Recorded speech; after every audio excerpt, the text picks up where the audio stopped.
If you have a boring interior door like this, then I have a few ways to jazz it up like this. Let's get started. Ace's home expert Lou Manfredini started this project for me by cutting and nailing some of the trim to this door.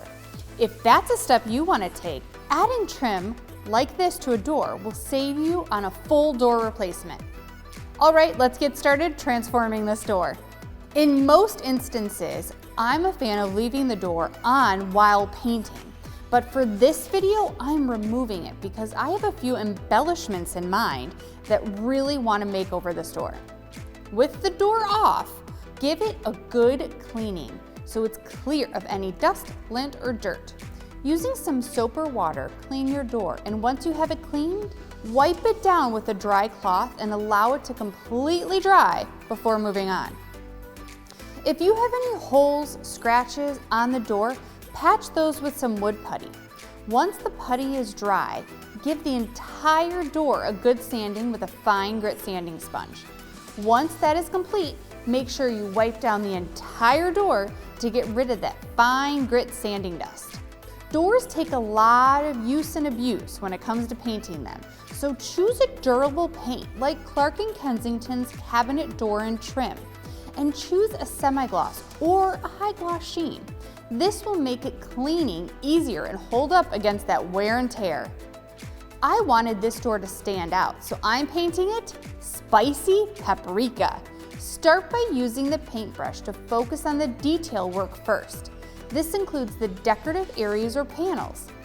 Dip the brush only about 1/3 to 1/2 into the paint and let the excess paint drip for a moment. Then lightly tap both sides of the brush against the interior wall of the can or the bucket you're using. If the door has a wood grain on it, paint in the direction of the wood grain. As you paint, make sure you keep a wet edge and continue to paint from that point forward. Once you have painted those detail areas, start from the top of the door and make your way all the way down, working left to right and then down. I recommend starting with a 2 or 3 inch synthetic flat or angled brush for the detail work, and then switch to a small 6-inch roller with a low nap texture. Start at the top of the door and work your way all the way down. This will give you a smooth looking finish without those brush mark strokes.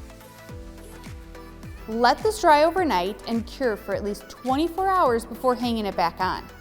I am a fan of unexpected color, so I'm going to paint this area of the door to add a little pop of color.